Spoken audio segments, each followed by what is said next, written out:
ما شاء اللہ حول ولا قوة الا باللہ العلی العظیم۔ اعوذ باللہ من الشیطان اللعین الرجیم۔ بسم اللہ الرحمن الرحیم۔ الحمد للہ رب العالمین والصلاة والسلام علی نبی الکریم وعلی آلہ الطیبین الطاہرین ولعنۃ اللہ علی اعدائہم اجمعین۔ اما بعد، سامعین کرام، ناظرین محترم، جناب رسالت مآب احمد مجتبیٰ محمد مصطفیٰ صلی اللہ علیہ وسلم اور امام حسن مجتبیٰ علیہ السلام اور 29 تاریخ کو ایک مناسبت امام علی رضا علیہ السلام کی شہادت کے موقع پر نبی کریم، اس لیے کہ یہ 28 سفر کے بعد قیامت آ گئی اسلام کے اوپر، دین کے اوپر، اہل بیت کے اوپر سے مظالم اور دہشت گردی شروع ہوئی۔ پیغمبر اسلام کی وصیت کیا تھی؟ میں بالکل مختصر گفتگو میں، نبی کریم صلی اللہ علیہ وآلہ وسلم فرماتے ہیں، میں قیامت کے دن 4 اشخاص کے 4 لوگوں کی شفاعت کروں گا،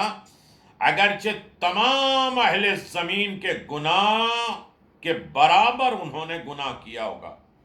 زمین کے جتنے لوگ، جو کچھ بھی زمین ہے، ان کے برابر اس کے گناہ ہوں گے، لیکن 4 ایسے افراد ہیں جن کے گناہوں کے میں معافی دلاؤں گا، شفاعت کروں گا۔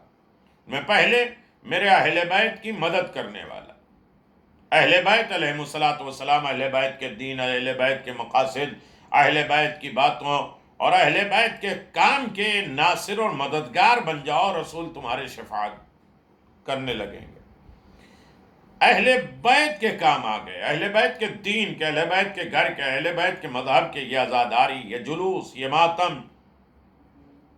یہ اچھائیاں، یہ نیکیاں، یہ اہل بیت کے بتائے ہوئے فرامین اپنے گھروں میں، اپنی نسلوں میں، اپنے اعضاء و جوارے میں، اپنی فکر و نظر، خیالات، معرفت، روحانیت، یہ سارا دین، سارا مذہب، علم الناصر ینصرنا، جو حسین ابن علی کی استغاثے کے اعتبار سے آپ جانتے ہیں اور پہچانتے ہیں، امام حسین علیہ السلام یا ائمہ معصومین علیہ السلام کی مدد کرنا، انسان اگر ان کی مدد کرتا ہے، عزاداری کی یا عزاداروں کی یا دین کی یا دیداری کی یا پیغام آل محمد کی نصرت اور مدد اور مقصد ائمہ معصومین کو رائج کرتا ہے اپنی زندگی میں، اپنے معاشرے اور سوسائٹی میں، تو اصل میں یہ مدد کر رہا ہے۔ قرآن خود کہہ رہا ہے کہ ان تنصروا اللہ ینصرکم ویثبت اقدامکم، اگر تم میری مدد کرو گے تو ہم تمہاری مدد کریں گے۔ اگر اہل بیت کی کوئی مدد کرتا ہے تو رسول خدا صلی اللہ علیہ وسلم کی شفاعت اس کے شامل حال رہے گی۔ دوسرا، مجبوری کے وقت ان کی حاجت پوری کرنا۔ بہت سے لوگ اہل بیت علیہ السلام کے کام آئے،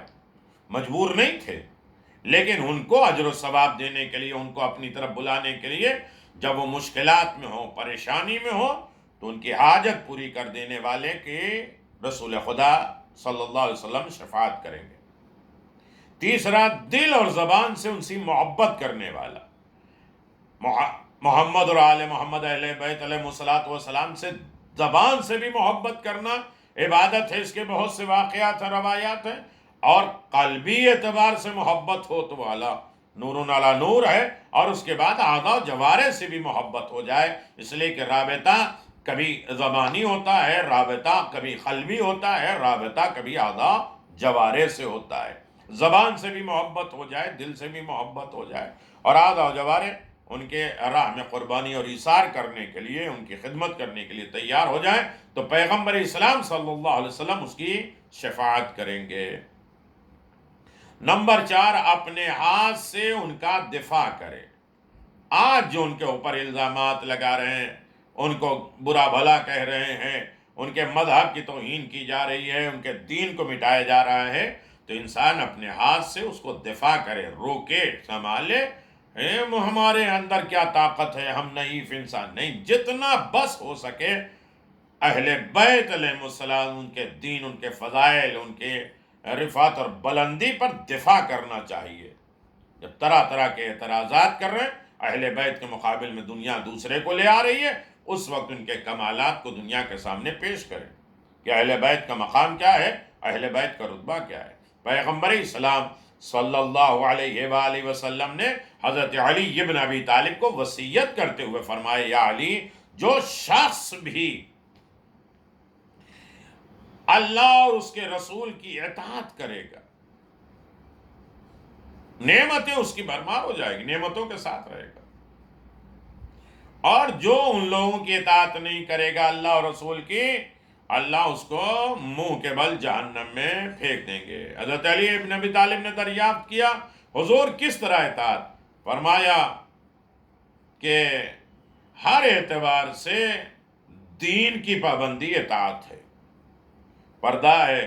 شریعت کے اعتبار سے داڑھی ہے، لباس ہے، نماز ہے، روزہ ہے، حقوق اللہ ہے، حقوق الناس ہے، ان ساری چیزوں پہ پابندی ہو، نہ لگائے بلکہ اس کو پورا کرے۔ حضور صلی اللہ علیہ وسلم فرمائے، یا علی، 4 لوگوں کی دعا نامنظور نہیں ہوتی ہے، ایسا نہیں ہے کہ ان کی دعا ٹھکرا دی جائے۔ ایک عادل حکمران، گھر میں رہیں عدالت، اپنی زندگی میں عدالت، باپ کی بیٹے کے لیے دعا، اپنے بھائی کے لیے، جو ہمارے مومنین ہمارے سامنے نہیں، ان کے پس پشت ان کے لیے دعا کرنا، مظلوم کی بد دعا، یہ دعا کبھی رد نہیں ہوتی ہے۔ خداوند عالم سے فرمایا، مجھے اپنی عزت و جلالت کی قسم، میں تیرے ضرور مدد کروں گا، اگرچہ ایک عرصے کے بعد ہی کیوں نہیں ہے۔ اگر ایسے لوگ دعا کرتے ہیں تو ان کی دعا رد نہیں ہوتی۔ حضور صلی اللہ علیہ وسلم نے فرمایا، ایمان کی 4 بنیادیں ہیں: اپنے رب کی پہچان، رب کے احسانات کی پہچان، اپنے رب کی رضا کا سبب بننے والے اعمال کی پہچان، یہ جاننے کی کون سی اشیاء تجھے دین سے نکال دے دے۔ دین کی 4 بنیاد ہے: اپنے رب کی پہچان، معرفت پروردگار ہے، رب کے احسانات، عطائیں، منعم حقیقی پروردگار ہے، یہ ساری نعمت دینے والے، اس کی معرفت حاصل، اپنے رب کی رضا کا سبب بننے والے کون کون سے اعمال ہیں جس سے ہمارا خدا راضی ہو جاتا ہے۔ ماں باپ کو خوش کریں، خدا راضی ہو جاتے، دین کے راضی ہو جاتے ہیں، صدقہ دیں، راضی ہو جاتے ہیں، حسد جلسی نہ کرے، خدا راضی ہو جاتا ہے۔ تو وہ راستہ تلاش کرے جس سے خدا راضی ہو جاتا ہے، اور وہ اعمال کی پہچان ہو کہ کون کون سے عمل ہیں۔ اور پھر اس کے بعد آوازیہ یہ جاننا کی کوشش کرے کہ کون سی چیز ہمیں دین سے نکال دیتی ہے۔ اللہ، یہ سمجھ لو دین، ایمان آ گیا۔ تو میرے عزیزو، ہر عالم میں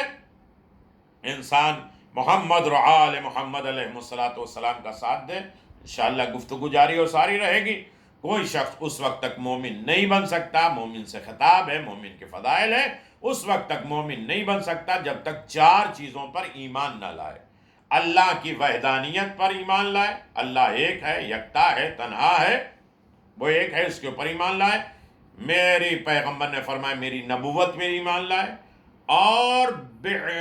بعث بعد الموت پر ایمان لائے، موت کے بعد تمہیں پلٹایا جائے گا، یہ رجعت ہے، بلایا جائے گا حساب و کتاب کے لیے، اس کے اوپر ایمان لائے تو یقیناً وہ مومن بنے گا۔ اور تقدیر پر ایمان لائے، مقدرات، تقدیر، لوگ کہتے ہیں تقدیر کچھ نہیں ہے، تقدیر ہے، مقدر بدلتے ہیں، شب قدر اسی لیے بہت سی چیزیں، صدقہ دے دے کے مقدر بدل جاتا ہے، دعا کرو مقدر بدل جاتا ہے، صلہ رحم، اچھا کام، لوگ رشتہ داروں کے ساتھ جڑتے رہو، مقدر بدل جاتا ہے۔ پروردگار ہم سب کو یہ وصیت پیغمبر پر عمل پیرا ہونے کی توفیق عنایت فرما، اور دوسروں تک اسے پہنچانے کی بھی دولت عنایت فرما۔ سلسلہ جاری ہے وصیت نبی اکرم صلی اللہ علیہ وسلم۔